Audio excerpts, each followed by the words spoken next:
Muy buenas noches. Cada vez sentimos como sociedad la angustia de ser rehenes de criminales. Casos como Michoacán, Guerrero, Culiacán e incluso el asesinato a mansalva de la familia Levarón nos retratan una estampa nunca antes registrada en el país. Y ese es un tema para tratar a fondo.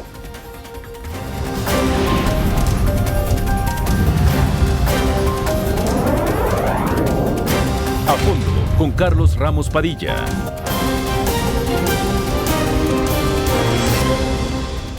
Un mundo muy convulsionado. Hoy estamos ante el gran distractor de la llegada de Evo Morales a nuestro país en calidad de asilado, pero esto no impide en que aquí a fondo tratemos los temas que nos interesan y que no perdemos de vista y menos de la memoria.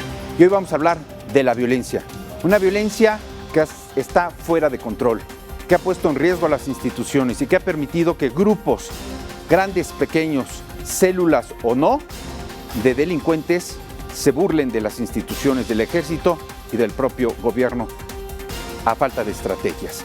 Conoce usted muy bien la dinámica de nuestro programa de A Fondo y tenemos 4 bloques. El primero es el número de víctimas en ascenso. De enero a octubre, al parecer y de acuerdo con las cifras oficiales y frías, nuestros datos es que casi 30,000 muertos, una cifra que está superando la cifra no de administraciones pasadas, del año pasado.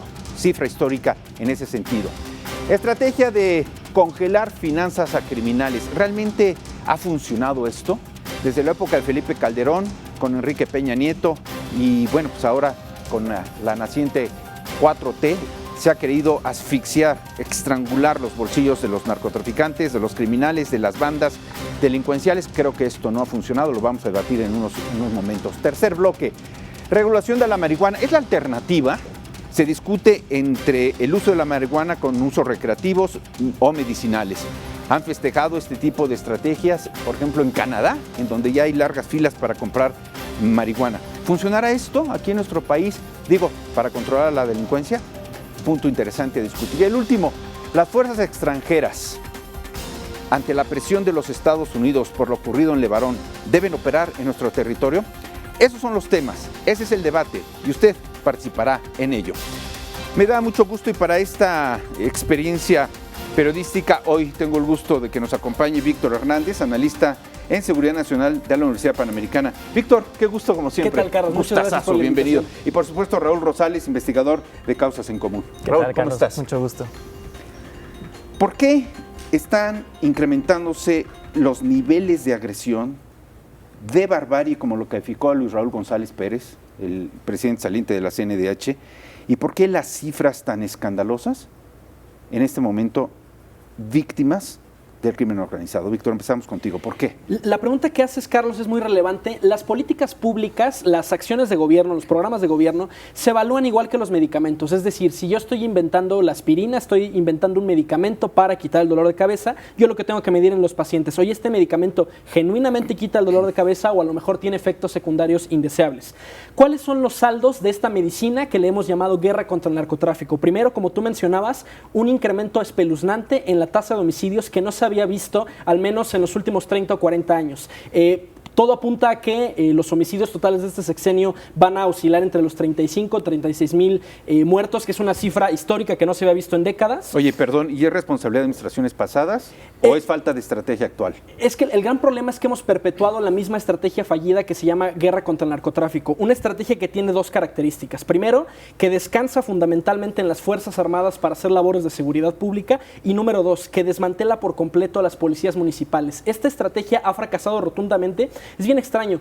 Calderón declara la guerra contra el narcotráfico afirmando que recibe un país en caos absoluto. Pero si tú revisas la tasa de homicidios, 2006 es el año con menos homicidios de la historia estadística del país. Calderón recibe un país en paz y implementa una estrategia que paradójicamente no reduce la violencia, sino que la incrementa. Oye, no fue una estrategia mediática porque recordemos que le inicia en Michoacán, donde él nació y donde su hermana pretendía llegar a la gubernatura. No era una estrategia mediática de golpe al crimen en ese estado que le falló, pero era para generar más adeptos a Acción Nacional. Hace un par de años la revista Foreign Affairs Latinoamérica publicó un artículo bien interesante sobre el rol de las Fuerzas Armadas en Latinoamérica. En el contexto de la democratización, los presidentes ya no pueden imponer su voluntad como se podía en antaño, pero hay una institución en cualquier país democrático que le debe lealtad absoluta al presidente y son las Fuerzas Armadas. Entonces hay un patrón en muchos países de Latinoamérica de presidentes que recurrieron a las Fuerzas Armadas porque es más fácil utilizar ese recurso con lealtad incondicional a tener que generar acuerdos. Es un patrón que se ha presentado no solamente en México, sino en otros países de Latinoamérica en el contexto de esta democratización. Raúl, tu primer comentario, venga. Bueno, yo creo que respecto a la estrategia, sin duda, pues sí no hay estrategia, no existe estrategia. No hay. No la hay. Yo creo que el gobierno actual se ha dedicado más bien al desmantelamiento de las instituciones de seguridad en lugar de apoyarlas, principalmente, por ejemplo, la Policía Federal. Ese ha sido un caso paradigmático porque pues era una corporación más o menos pues de calidad de alguna manera, que tenía cierto prestigio y bueno, funcionaba más bien. ¿Estimarías que era confiable la Policía Federal? Sí, era confiable, pues era, digamos, un modelo a seguir para muchas policías en el país, sobre todo las policías estatales y las policías municipales. O sea, podríamos afirmar que teníamos 3 columnas vertebrales, que sería, no importa el orden, el Ejército, la Marina y la Policía Federal. Exactamente. ¿Hoy cómo estamos? Pues hoy la Policía Federal pues extinta y Anulada. nada más tenemos las Fuerzas Armadas y bueno, la Guardia Nacional, que prácticamente es lo mismo, o sea, Fuerzas Armadas disfrazadas de policías. A ver, Víctor, un asunto que nos lleva a reflexionar sobre el incremento de los muertos. Porque antes se hablaban de cementerios clandestinos. Hoy hablamos de muertos callejeros, en las banquetas, en las calles, en las escuelas, en donde sea. ¿Te parece justo, atinado, el intentar desaparecer al ejército mexicano a razón de que somos un país pacifista, cuando tenemos un incremento de la violencia, del sadismo, de la barbarie y eventualmente algún caso de terrorismo? Porque no hay que olvidar que cuando se dio este tiroteo en El Paso, Texas, el señor Ebrard, ante pues las víctimas mexicanas, presionó a la comunidad internacional para que se calificara ese evento como terrorista. Fue un tiroteo en El Paso, Texas. Lo que ocurrió con la familia Levarón o lo que ocurrió en Culiacán, ¿qué es entonces? ¿Terrorismo? ¿Simple acción delincuencial? ¿Ajuste de cuentas? ¿Confusión? ¿Patrullaje? ¿Qué fue, Víctor? Es bien interesante, Carlos. En varias ocasiones el presidente ha expresado su deseo de transformar el ejército simplemente en Guardia Nacional, es decir, que ya no tenga estas funciones de defensa exterior, sino exclusivamente labores de seguridad interior. ¿Cuál es el gran problema de esto? La estrategia de seguridad ha fallado en buena medida porque los militares no reciben adiestramiento policial.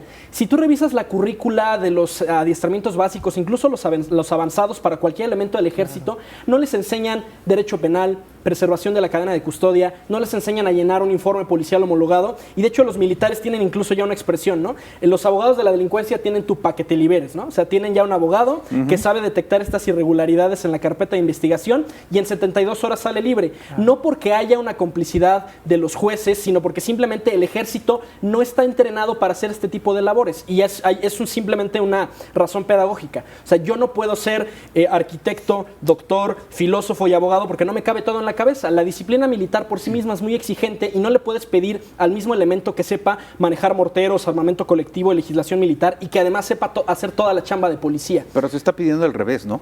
Se le está pidiendo al militar que sea policía, hasta de crucero, por constructor supuesto. de aeropuertos, albañil, reparador, restaurador. Sí. Y hay un problema porque la pedagogía militar está diseñada para la violencia. ¿En qué sentido? El militar está entrenado para operar en un contexto en el que las instituciones fracasaron, un contexto de guerra y un contexto de violencia. El policía no. El policía tiene que tener un perfil mucho más conciliador de resolución de conflictos, porque ¿qué pasa?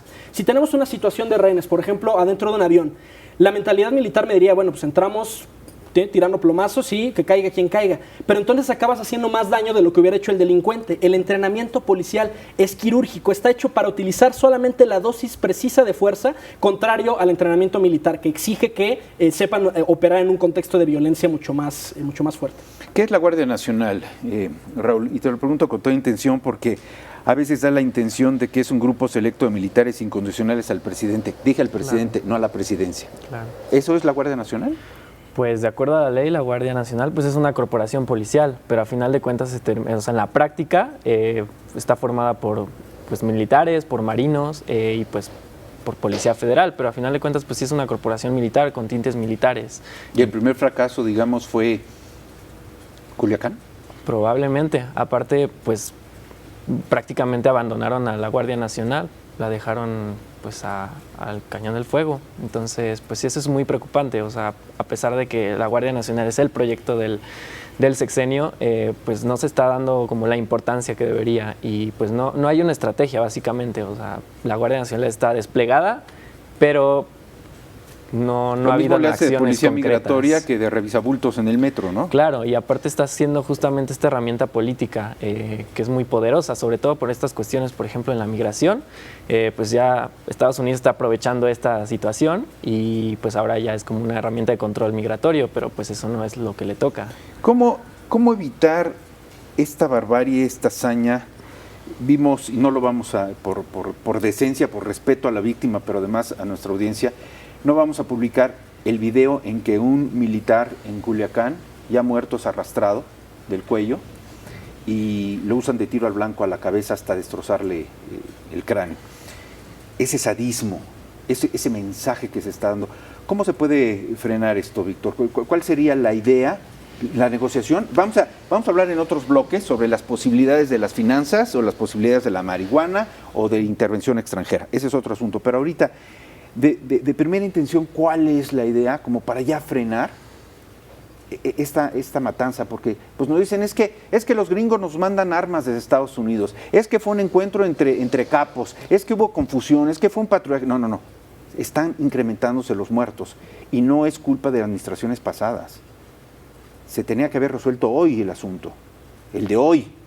Yo no he visto una conclusión final al caso de este crimen artero contra policías por la espalda, una emboscada en Michoacán. Yo no he sabido qué ha ocurrido. Lo de Culiacán, yo no he escuchado de algún detenido y yo he preguntado, ¿qué pasó con la casa? ¿Ya la aseguraron? ¿Sí había orden de cateo? ¿Qué va a pasar con la orden de aprehensión? ¿Hay seguimiento? ¿Se dio seguimiento hacia dónde está Ovidio o Iván Archibaldo? ¿Qué pasa con el varón, la familia del varón? Ya entendemos, hay una caravana de ellos que se fueron hacia los Estados Unidos, porque aquí no tienen garantía y ya tenemos una amenaza del gobierno de los Estados Unidos de que ustedes no pueden, yo sí puedo. El FBI ya está operando aquí, la DEA ya está operando aquí. ¿Qué sigue, Víctor?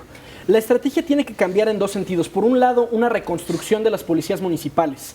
Todos los sexenios, desde Calderón hasta el presidente Andrés Manuel, han argumentado que el ejército tiene que seguir en las calles porque las policías municipales no están capacitadas, no pueden hacer frente a la delincuencia organizada, pero ninguno de estos sexenios ha emprendido un programa serio de reconstrucción de las policías municipales. ¿Cuál es la chamba de un policía municipal? El hecho de que tú puedas hacer carrera en la comunidad donde naciste, ¿no? Ser policía por 20, 25 años, te permite de entrada conocer la dinámica de esa comunidad. Los norteamericanos, y lo platicamos en el programa pasado, cuando van a intervenir en algún país, tienen un puesto de trabajo que se llama oficial de asuntos públicos. Es un militar que llega a las comunidades del país donde se va a intervenir y le resuelve sus problemas. Dice, oye, no tienes agua, no tienes luz, no te preocupes. El ejército norteamericano te va a resolver estos problemas bajo la lógica de que si tienes sensaciones positivas asociadas a mi presencia, me vas a dar inteligencia. ¿Cuál es el problema en México? Que la policía, el Ministerio Público, el ejército te tortura, te desaparece, te siembra evidencia, te fabrica culpables. Entonces hay una profunda desconfianza en la ciudadanía por sus autoridades y necesitamos esa inteligencia local que solo puede proveer la policía municipal. El ejército, Carlos, llega un año y medio máximo a una comunidad y se va. El ejército es una aspirina. Palía los efectos del delito, pero no ataca sus causas profundas. Tan pronto como se va el ejército, regresa la delincuencia si no hubo un proceso de reconstruir las policías municipales, los ministerios públicos, y ese es el segundo punto. Tenemos que reconstruir las capacidades de investigación de nuestro Ministerio Público. A ver, vamos a una pausa, le acabas de picar la cresta al gallo, porque dices, en México el ejército, la policía, en los uniformados en general torturan, etcétera. Yo tengo otros datos, Si vemos las estadísticas, las imágenes, las intervenciones y las invasiones de otros ejércitos, de otras fuerzas de seguridad, de otras policías en otros países con sus propios conciudadanos o lejos de sus fronteras, es impresionante, Es impresionante. Esto es A Fondo, regresamos. En administraciones pasadas, esto sí, se convocó, se intentó cercenar el flujo de capital, la economía, las finanzas, como quieras decirle, a las bandas delincuenciales. Pensaron que con esto bajaría sustantivamente la violencia. quienes la acabamos pagando fueron los contribuyentes, porque ya no puedes ir con efectivo al banco porque ya eres sujeto de... No puedes entrar al banco con gorra porque eres sujeto de... O sea, eres culpable. En este país de todo eres culpable. Tú tienes que demostrar que eres inocente. Las finanzas, congelar las cuentas de los delincuentes, ¿es la solución? Yo creo que no. O sea, sí es parte de una estrategia, digamos, para evitar que los grupos delincuenciales crezcan, pero no es la solución. Y bueno, mucho más en este contexto en el que estamos viviendo, sobre todo cuando se aprobó esta ley de extinción de dominio, bueno, la reforma de extinción de dominio, y yo creo que representa un peligro pues para la ciudadanía, no nada más, o sea, podría servir, podría funcionar, sin embargo, cómo está escrita, cómo está redactada esta ley, pues pone en peligro los bienes de cualquier ciudadano. Entonces podría utilizarse como una herramienta política en contra de empresarios o qué sé yo, entonces pues eso sí podría resultar un arma de doble filo. Y pues sí, básicamente yo creo que no es la mejor opción. Confiscar bienes o congelar cuentas no va a terminar con la delincuencia, sobre todo porque pues existen flujos de dinero que no están dentro del, digamos, sistema financiero, no están registrados, entonces pues mucho se va, entonces no está registrado. Ese es el punto, porque acabamos de ver en pantalla que el secretario Durazo ha asegurado que en 10 meses han bloqueado 1.995 cuentas, lo que representa alrededor de 5,000 millones de pesos. Pero ¿no les da la sensación, ya que estamos hablando a fondo, de que a veces nos tratan como incompetentes, como ignorantes, como minusválidos intelectuales? Porque todos sabemos que el delincuente no va al banco con su portafolio, sus costales, claro. Se lo entrega a la señorita que lo atiende en ventanilla y le dice, oye, aquí te dejo 10 millones de dólares, inviértemelo en CETES y vengo en 3 días porque voy a comprar armamento. O sea, parece que nos tratan de una forma muy barata a la sociedad. El dinero está fluyendo, el dinero lo tienen, como decían los colombianos, en caletas, escondidos abajo de albercas o como aquí los chinos, en bodegas, en recámaras, como copelas o cuello, ¿no? Sí, claro. ¿Tú crees realmente que sigamos la pista del dinero? Hay un libro muy bueno que se publicó, me parece, en 2014, publicado por Alejandro Ope y Jaime López Aranda, que son dos de los grandes especialistas en seguridad en México, donde justo uno de los temas que hablan es el tema de la inteligencia financiera. Hay una especie de mito, una creencia de que la delincuencia se va a terminar con un superejército de contadores y actuarios ninja que van a desarticular a la delincuencia organizada. Y la realidad es que sí, la inteligencia financiera es parte integral de una estrategia contra la delincuencia organizada, pero no es lo único. El meollo del asunto en México en materia de inseguridad es el combate a la impunidad. Las cifras que tenemos de la encuesta nacional de victimización que levantó el INEGI, las cifras más recientes, nos indican que en 2018 se cometieron más o menos 30 millones de delitos, de los cuales 90% no se denunciaron. ¿Por qué? Por desconfianza en el Ministerio Público, ¿no? Claro. ¿Qué pasa? Te roban tu celular en el transporte público, llegas al MP y te dicen, híjole, joven, la verdad es que no vamos a recuperar el celular, mire, tengo otras 200 carpetas de investigación, mejor no pierda su tiempo. Y de los que sí se denunciaron, convirtamos ese 10% en un pastel, en un 100%, solo el 5% más o menos alcanza sentencia. Eso te da, en el agregado, un total de impunidad del 99% de los delitos. Si en este momento, Carlos, yo le caigo muy mal a Carlos, entonces en este momento quisiera decapitarme aquí en Televisión Nacional, por pura estadística, tú tienes 99% de probabilidades de no pisar la cárcel por la disfuncionalidad de los ministerios públicos. ¿Pero eso qué tiene que ver con el dinero? A ver, el punto es... O sea, te puedo sí, claro. Estamos en un supuesto, ¿no? Te puedo decapitar, ¿y qué tiene que ver con el dinero? Me parece absurdamente... A ver, me parece fuera de toda proporción que nos digan que no saben dónde está el dinero de los delincuentes, pero te dicen, uno de ellos puede pagar la deuda externa de México. Y cuando capturan al Chapo, ya saben exactamente las cuentas, los números, los dólares, los millones que tiene, porque es lo que nos quiere quitar los Estados Unidos. O saben o no saben, Raúl. Sí, claro. Sí, no, pues, o sea, es que yo creo que sí es pues una cortina a final de cuentas, una cortina de humo que nos hacen creer que sí pueden registrar o pueden tener como ese rastreo de todas las cuentas, de todo el dinero, pero pues en realidad hay muchas formas de esconderlo, incluso pues fuera del país, hay otras formas fiscales, variadas, ¿no? Exactamente, hay muchas formas variadas de pues, guardar el dinero, entonces a final de cuentas es muy complicado como lograr ¿será? Pegarle. A ver, cuando nos enteramos que hay narcolimosnas, cuando nos enteramos que hay pueblos agradecidos porque llega el capo y les tiende la carpeta asfáltica, les pone luminarias, les mete drenaje, les pone camiones de basura, les inyecta escuelas, les monta hospitales. Pero nadie se da cuenta de dónde sale ese dinero. Claro. Y justo por eso el caso Culiacán es tan interesante, ¿no? O sea, ¿qué tenemos? Es una paradoja bien extraña. Claro. La gente desconfía de la autoridad por las violaciones a derechos humanos, por las torturas, las desapariciones forzadas, y confía en quién, en el cártel que construyó la iglesia, que construyó la escuela, porque es como esta lógica del ejército norteamericano, ¿no? Yo llego a una comunidad y me gano la confianza resolviéndole sus problemas, para que cuando llegue el ejército, la Guardia Nacional, la Marina, la gente diga, híjole, no me acuerdo, no sé, la verdad es que yo no vi nada. Y esa es la gran paradoja, la confianza de los mexicanos, al menos en el caso de Sinaloa, no está con el gobierno federal, está con el cártel, porque además es una locura arrestar al hijo del Chapo Guzmán en Culiacán a las 2 de la tarde. Con ese apoyo, con esa base social que tienen. Entonces uno dice... Y con 2-1, ¿no? Más civiles armados que exactamente. militares. Oye, a ver, un enorme supuesto. Subrayo, un enorme supuesto. ¿Qué pasaría con la economía mexicana si no contamos con el dinero del narcotráfico? Porque dicen que vivimos del petróleo, no estoy muy seguro, del turismo ya no estoy muy seguro. ¿Qué pasaría? ¿De las remesas? Es el turismo, el petróleo, las remesas y el narcotráfico. ¿Qué pasaría si se congelan las cuentas, si realmente se incautan las cuentas? ¿Qué pasaría con este país?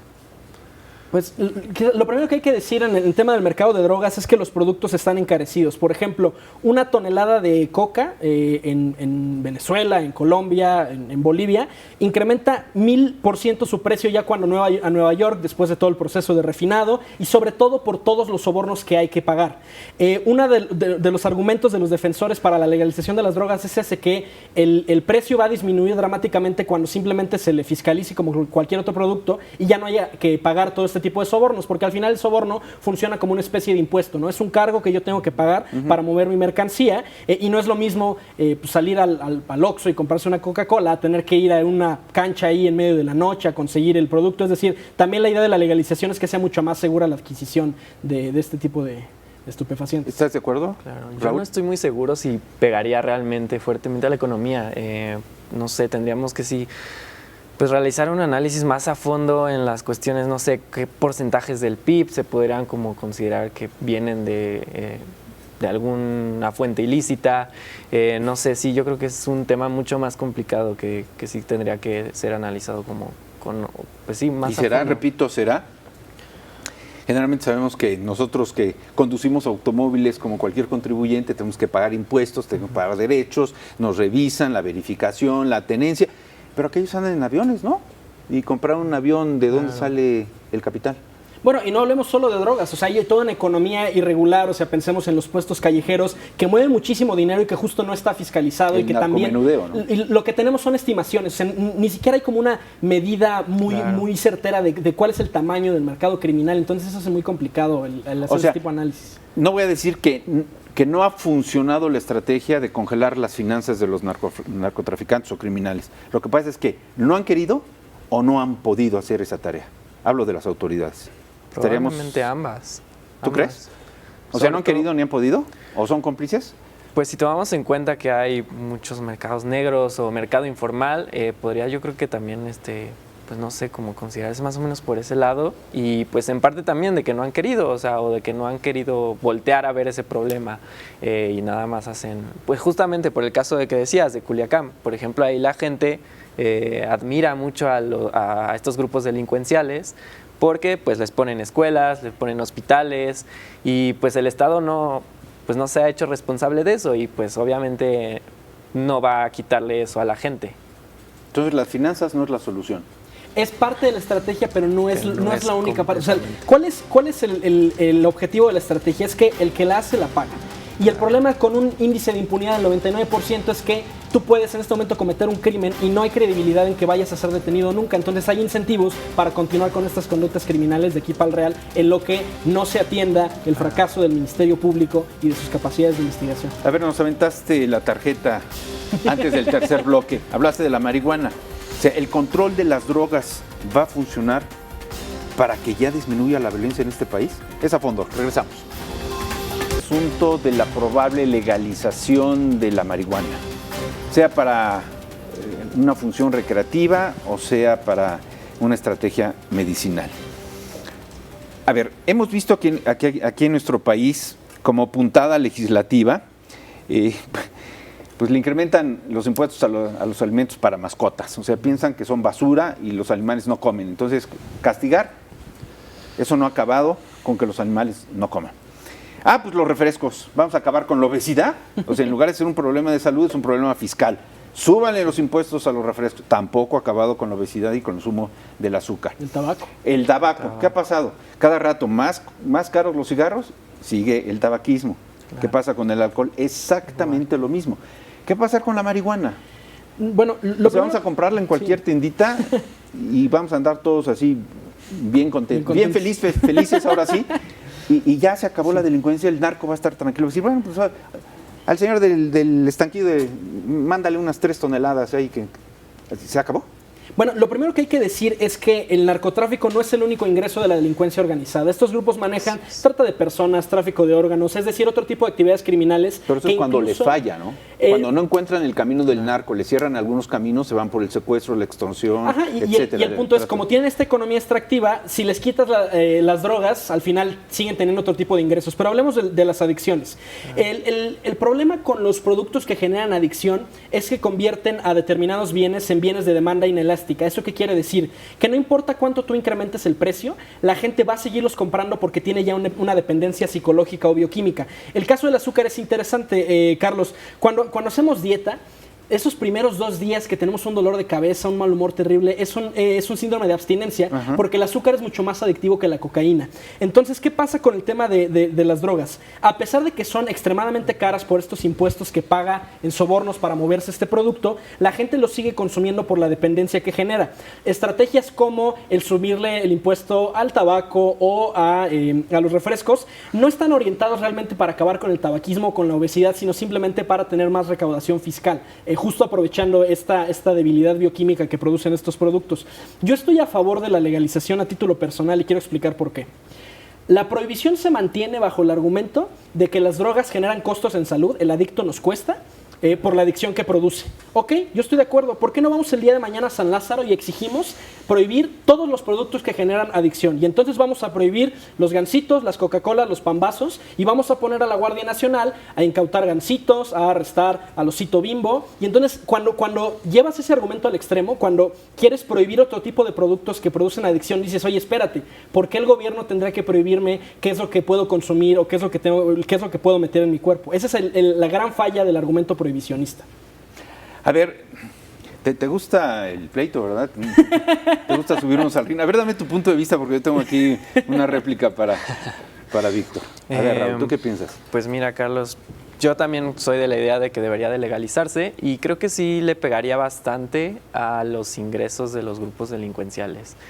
Sí se trata de un mercado bastante grande y creo que pues sí debería de ya iniciarse este proceso. Pero estamos hablando de marihuana nada más. Claro, solo de la marihuana. La cocaína y sí, demás claro. Y pues sí podría ser como el comienzo de legalizar otros mercados de drogas, pero principalmente ahorita la marihuana. Y yo creo que sí, justamente pues el Estado podría tener como este control, o regularla de alguna manera, el consumo, la venta, el cultivo. Entonces yo creo que sí sería una parte de una estrategia integral, claro, el legalizar la marihuana y podría funcionar. A ver, estoy frente a 2 millennials, si me permiten el término, porque yo no lo inventé, así es. ¿Estamos preparados como sociedad la mexicana? ¿Estamos preparados para verlos a ustedes, los jóvenes, en antros drogados, intoxicados? Porque ya está legalizada, ya se vale y se puede. ¿Se vale? Porque ahí va mi réplica a Víctor. Hay una gran diferencia, y una vez lo dijo nuestro compañero analista José Monroy Sorribas, cuando te metes a la droga te entra el diablo, se acabó. Es decir, si tú eres consumidor de tabaco o de alcohol, llegas a un límite, una saturación que te puede costar la vida. Pero cuando le entras a una droga, la adicción es continua, es mayor y requieres de mayores estimulantes o productos de mayor impacto. A diferencia del alcohol, el alcohol no puedes subirle más. Sí, claro. La droga sí. Y de la droga pasas de la marihuana, pasas a la cocaína, y de la cocaína al crack, y del crack al cristal, y del cristal hasta que te lleva a la muerte y estás todo momento intoxicado. Esa es la gran diferencia, Víctor. Es la gran diferencia de entrar a la droga. Se te mete el demonio y ya no sale. No hay cura. Vuelvo al caso, para responder al caso de la adicción al azúcar y a los lípidos. Cuando tenemos a lo mejor una persona en la familia con obesidad, ¿no? Y estamos recurrentemente diciéndole, oye, ya no tomes refresco, ya no te comas flanes, gansitos, lo hacemos como un consejo de prudencia, es decir, como, oye, esto a la larga no te conviene, tienes un placer inmediato, pero después esto te va a costar en salud. Pero fíjense cómo lo manejamos, como un consejo de prudencia, como un consejo de amistad. No es una política criminal, no es porque tú estás engordando o eres adicto al azúcar, vamos a traer a la Guardia Nacional y te vamos a encerrar 10 o 15 años por posesión de gansitos. Eso es justo donde se quiebra el argumento de la prohibición. No es lo mismo darle un consejo a un amigo para que abandone una adicción a criminalizarlo, encerrarlo en la cárcel. Y además pensemos quiénes son los que están en la cárcel en México por el tema de narcotráfico.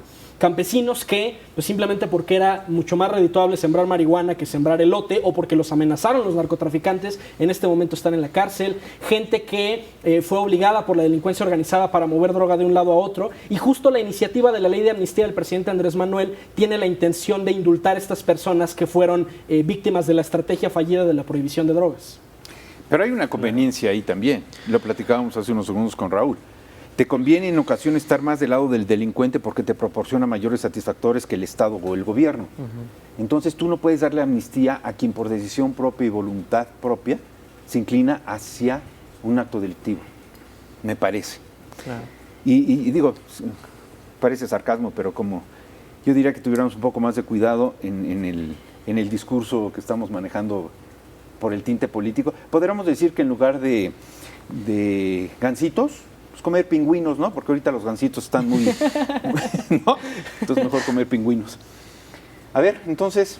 Pues, no sé, por ejemplo, ya retomando esta parte de la legalización, se han realizado varios estudios, por ejemplo, México Unido contra la Delincuencia, que está muy metido en esta parte de la política de drogas, pues ha dicho que, en investigaciones que ha realizado, la prohibición pues no ha funcionado en muchos países. Entonces, más bien, esto incentiva más el consumo. A lo contrario, que si estuviera legalizada la marihuana, hubiera control del consumo. Entonces, eso sería mucho más sencillo y no verías a cualquier persona drogada en la calle.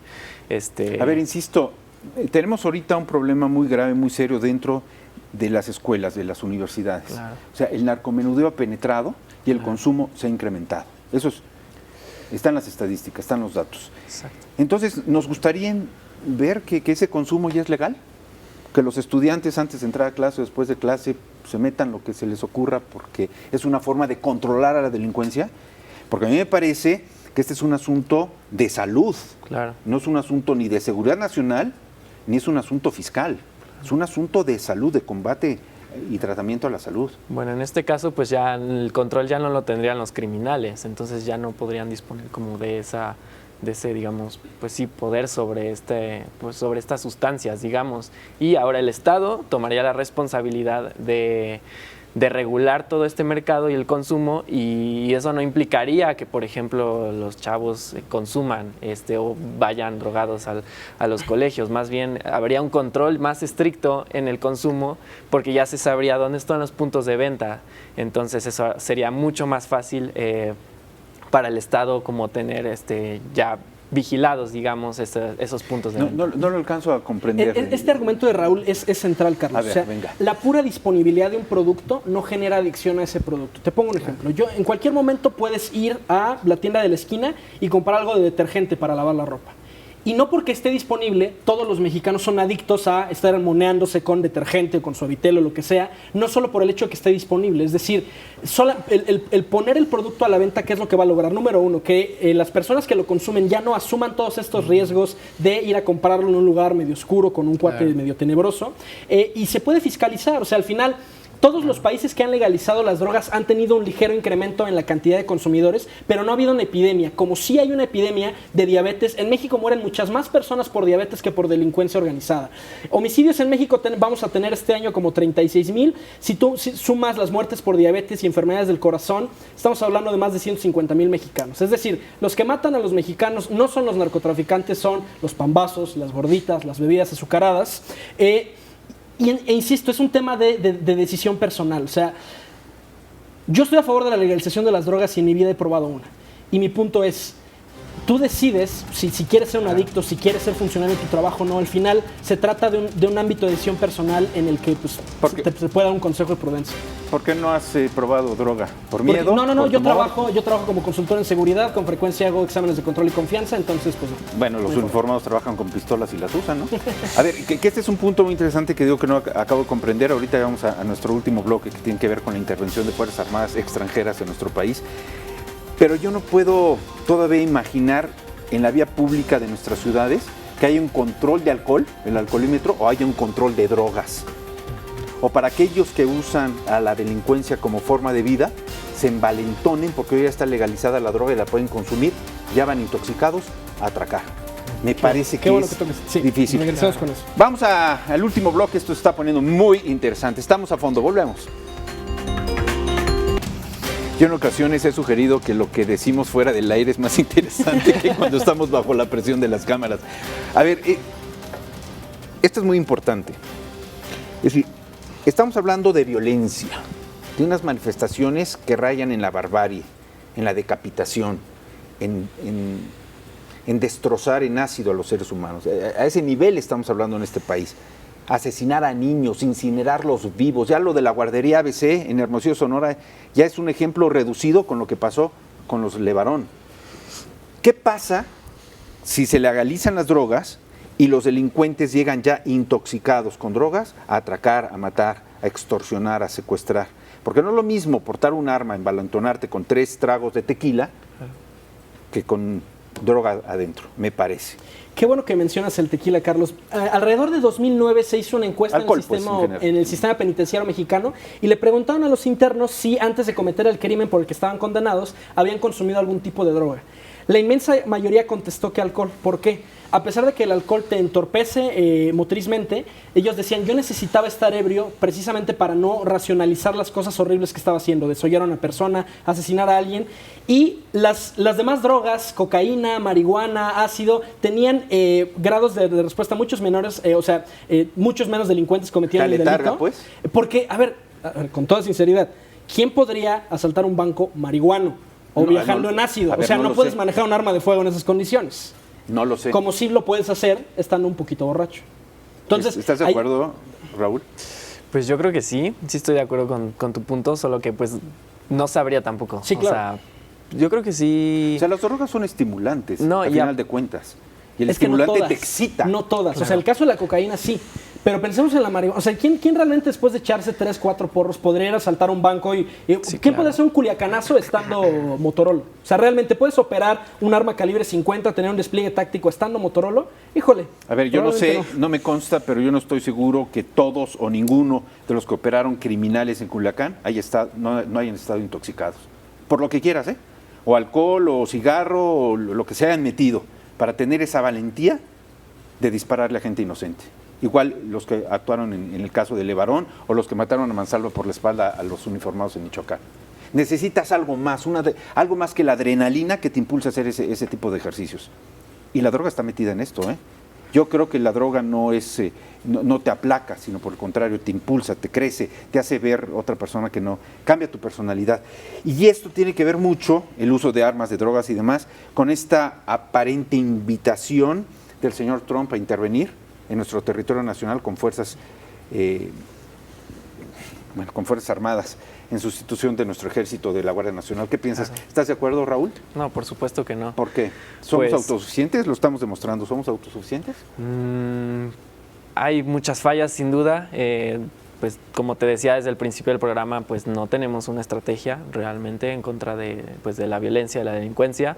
Sin embargo, yo creo que el intervencionismo no es la opción. México desde hace más de 200 años ha justamente luchado por esta parte de la soberanía nacional y el hecho de que entren fuerzas armadas de otro país ya es otro nivel. Pero aquí está operando la DEA, ¿no? Y aquí está operando el FBI ya. Pues sí, pero a invitar así como lo han hecho las Fuerzas Armadas, yo creo que sí es algo peligroso. Es algo Bastante peligroso. peligroso. ¿Tú consideras que un ejército extranjero pueda dominar o acabar con el ejército nacional? Víctor, parece tendenciosa la pregunta, pero es una estampa, es así como se está mostrando. Viene un ejército a dominar otro ejército que no pudo. Lo platicábamos el programa pasado, Carlos, al menos desde la década de los 40 los Estados Unidos dictan la política de seguridad en México. Y es una cosa bien curiosa, ¿no? Los norteamericanos necesitaban del suministro de marihuana y de amapola durante la Segunda Guerra Mundial, pues porque como en cualquier conflicto hay un comercio de estupefacientes, pero terminada la guerra nos dicen muchas gracias, necesitamos que entren al combate contra las drogas. Hay una académica de la UNAM, la doctora María Cristina Rosas, que es de la idea de que la agenda de seguridad internacional no se integra por la suma de sus partes, sino que se integra por los intereses de las potencias dominantes. Si ustedes revisan la Ley de Seguridad Nacional publicada en 2005, hay varias amenazas que están ahí enlistadas que en realidad no le preocupaban de motu propio a México. Es decir, está enlistado el terrorismo, el ataque al personal diplomático, pero no está enunciado, por ejemplo, los desastres naturales, terremotos, huracanes, que suelen ser una gran amenaza a la seguridad nacional en México. No están en esa ley, no están las pandemias, pensando en la epidemia de influenza H1N1 que sufrimos hace algunos años. ¿Y esto por qué pasó? Después de los atentados de las Torres Gemelas, los Estados Unidos emprendieron una campaña diplomática en todo el mundo bajo la retórica de estás conmigo o estás contra mí.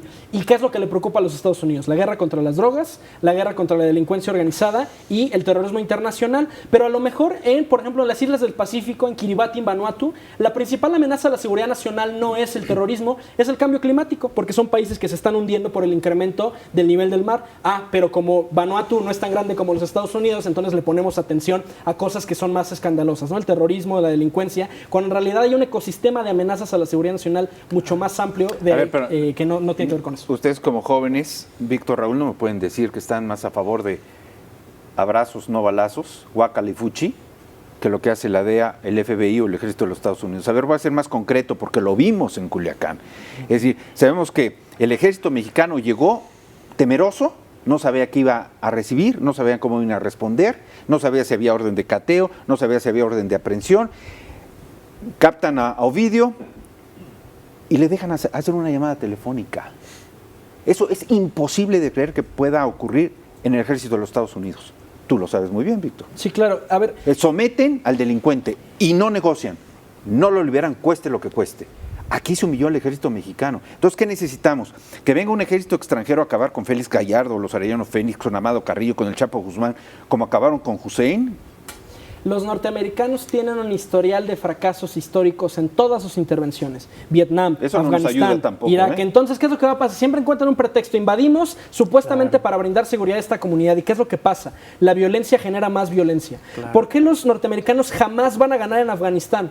Asesinan a una persona, a un miembro del Talibán, ¿y quién toma el fusil? Su hijo, su hermano, su esposa. Entonces ya los multiplicaste, es como una hidra, ¿no? Corté una cabeza, salieron dos. ¿Por qué? Porque este ciclo de odio se perpetúa y lo mismo ocurre en México. Yo detengo a tu papá o lo abatimos en un enfrentamiento y entonces ahora es el hijo, la esposa, la familia quien toma las riendas de. Pero a ver, estamos pensando, estamos especulando y porque hay un testimonio del señor Trump, estamos pensando estrictamente en el ejército de los Estados Unidos.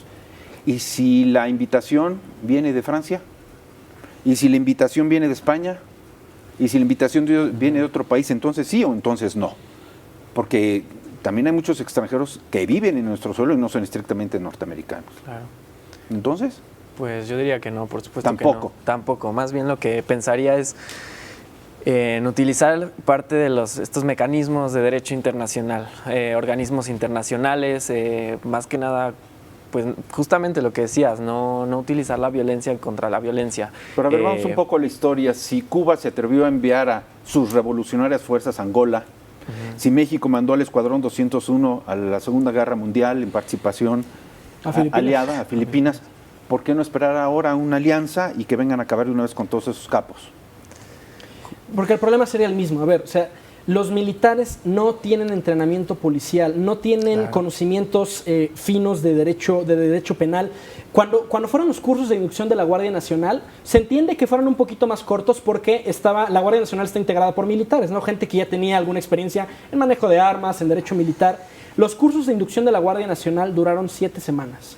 No hay forma, no hay universo de Marvel en el que tú puedas aprender derecho penal, informes policiales homologados y preservación de la cadena de custodia en 7 semanas. La Policía Federal, que hicieron el favor de desaparecer, tomaba 1 año y medio el curso básico de formación policial, porque hacer policía no es como preparar enchiladas, tiene que haber un proceso de formación muy déjame decirte, planeado. Víctor y Raúl, es que yo voy un poco más allá. O sea, tú estás pensando en la operación, en lo técnico, en la estrategia.